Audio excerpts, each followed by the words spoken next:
Today we talk about the ISO auditor's job, which is to give you bad news.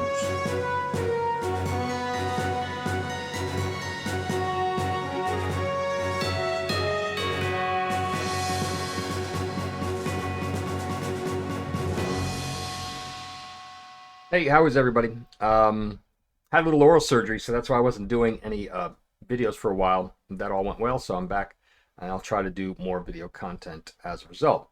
I wanted to talk today about a problem that has affected the ISO certification industry for quite a while now, but it's gotten very, very far out of hand. What I'm about to tell you is probably not going to be a surprise to the end user too much. Some of you will be surprised, but the auditors who work currently with certification bodies are going to flat out disagree with me, and I'm going to tell you this: if you're an auditor working for a certification body, and you disagree with what I'm about to tell you, you are absolutely 1000% wrong. If you were trained on, in contradiction of what I'm going to tell you, you were trained wrong. Your training is bad.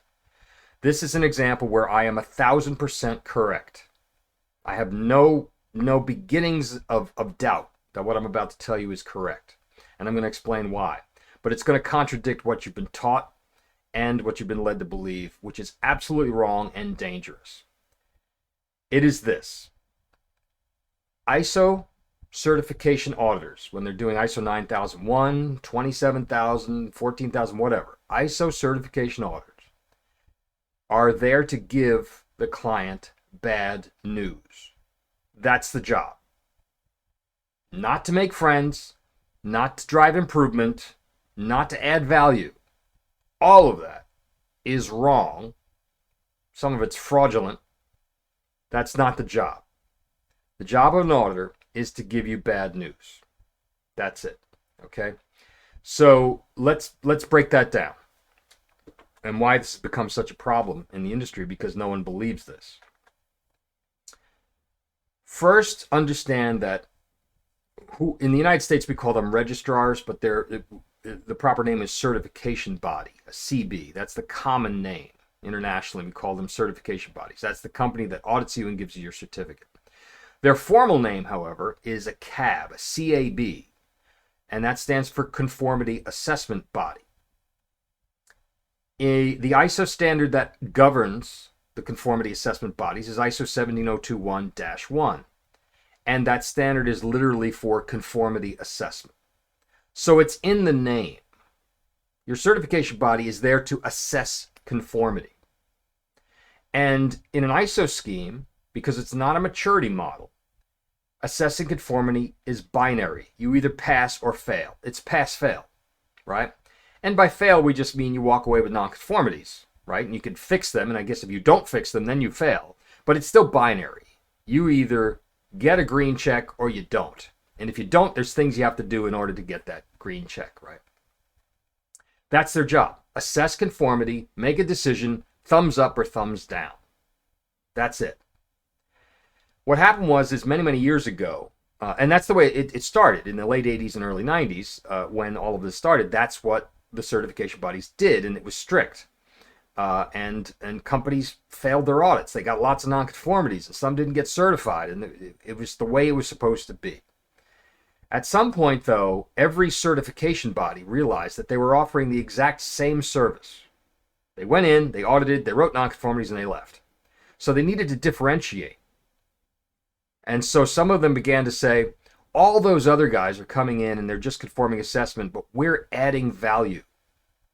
And those were the two words that became viral.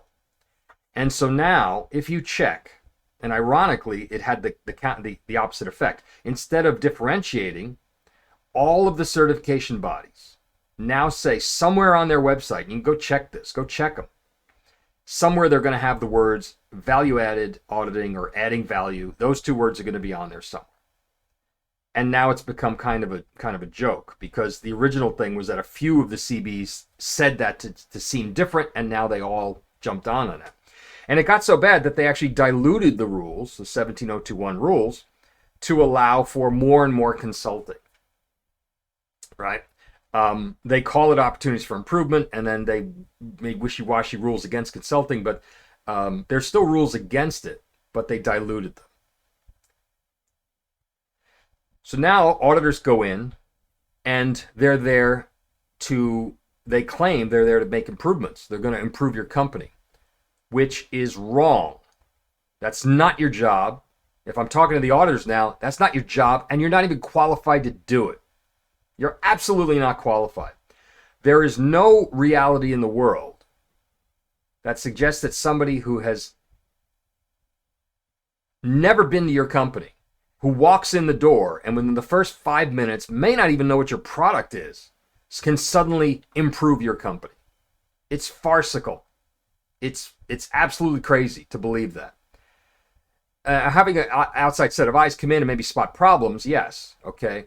But that's not what they're doing. They're coming in and making wholesale changes to your operations and functions under the guise of an OFI for an audit finding or something like that. And they have no qualifications to do that. In many cases, the auditors showing up don't even know your industry. There are rules for that, but they don't enforce them, so it doesn't happen. So what happens now during ISO audits is the auditor comes in and does as much possible consulting as they can, which is a huge conflict of interest. It's a violation of the rules, but again, the rules are diluted, so they get away with a little bit of it, but they're not supposed to do any of it.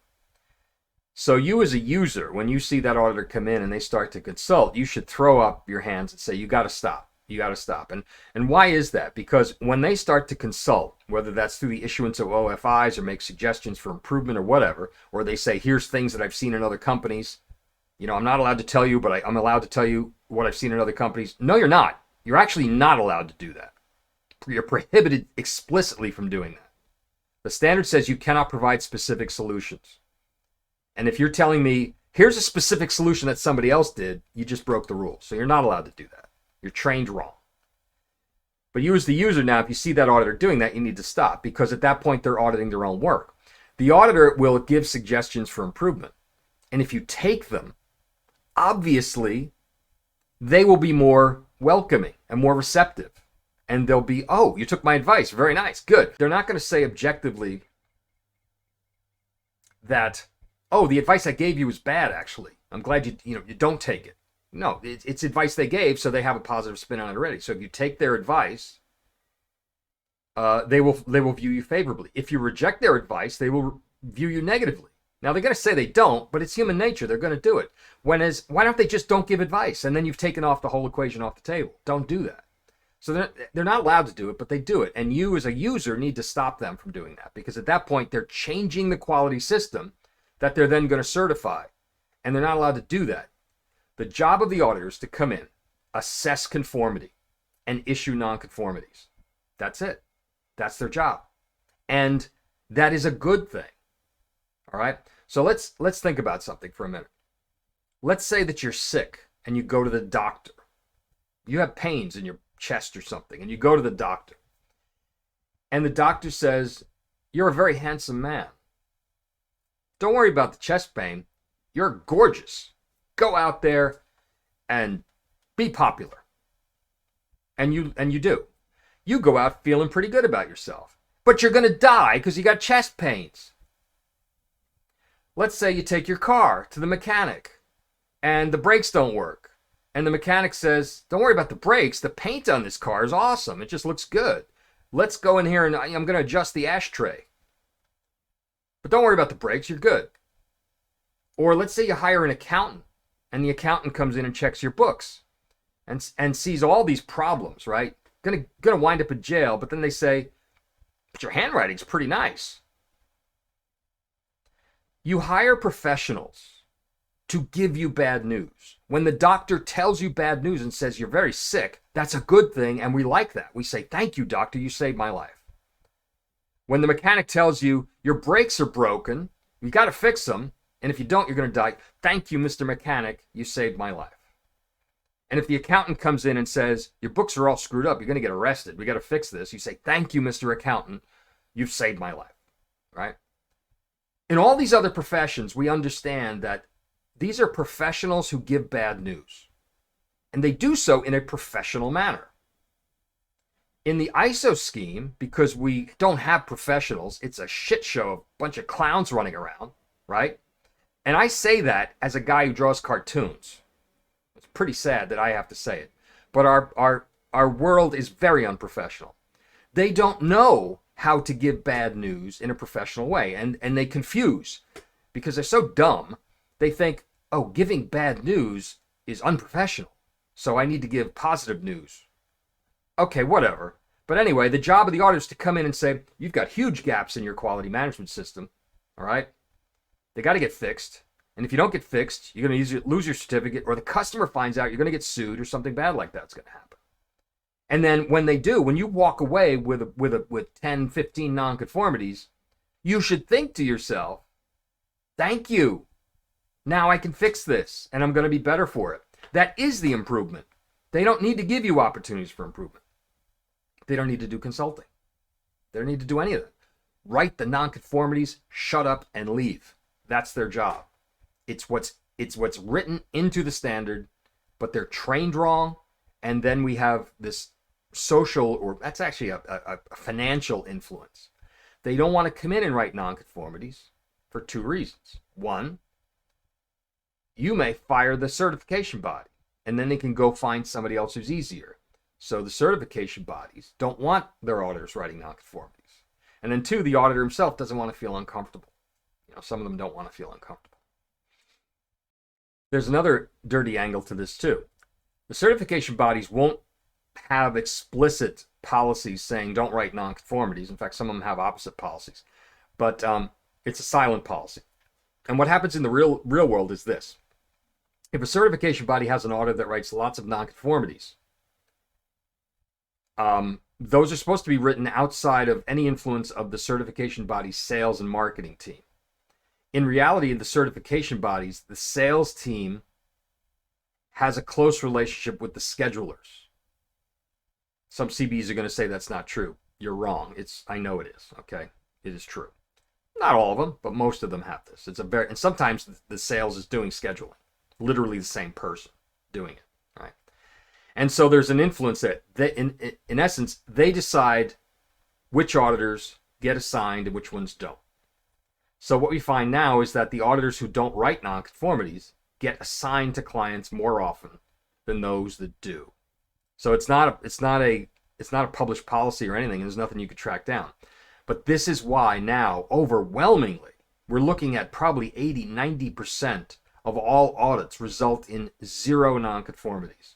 And we see it all over the internet everywhere saying, congratulations on so-and-so, zero nonconformities. We had no nonconformities, zero nonconformities. What the hell, man? That can't be possible. It just can't be. What it is a global condemnation of the profession. It means that auditors are not doing their job. And the auditors that are not doing their job are promoted, not through promotion, but they get more audits and their calendar is filled, right? And the ones that go in weapons hot, like me, I don't work for a CB, but if I work for a CB, they wouldn't schedule audits for me because the clients would say, I just want to get my certificate. I'm sorry, if you're a user organization, okay, what you want doesn't matter. The customer is not right because the customer, the user, you want a certificate. If you want a certificate, go to India and buy a $20 certificate, right? If you want a legitimate certificate, then you're inviting an auditor in to give you bad news, to check it out, and to give you a list of problems. You fix those, and now you get your certificate. But this industry, unlike doctors and mechanics and accountants, right? Our industry has dumbed itself down because we just want to issue certificates, pieces of paper. So if customers say, don't write nonconformities, that's, we don't. Well, no, I'm sorry. So we have both sides that are wrong. The auditors have been trained wrong. They're doing it wrong. And if you're a company user that's saying, we really don't want nonconformities, you're doing it wrong. And you probably shouldn't be certified, right? So these are, as they say, hot takes. This is unpopular stuff. But without it, if we don't follow these rules, you have to understand that your auditor's coming in to give you bad news. They're going to write nonconformities, and you should welcome that. And you fix them, and you move on, and you become a better company. You should be positive on that. And the auditors that don't write nonconformities should be fired, and they should go work in a Starbucks or something. Right? These are the realities. Failing that you have what we have now, where you have fully certified companies issuing deadly products that are killing people. We got apartment houses going on fire. Oil spills in the Gulf of Mexico. You got wildfires in California. All of this is traceable back to auditors not doing their jobs, right? Airplanes falling out of the sky. We could fix all of this if the auditors did their job and the end user understood, sorry, the auditor is there to give you bad news. And that's a good thing. All right, so please hit like, subscribe, do all of that sort of thing, and also follow me over on LinkedIn and sign up for the Oxbridge newsletter on the Oxbridge website, and then we'll be all connected and you can get more good content like this. All right.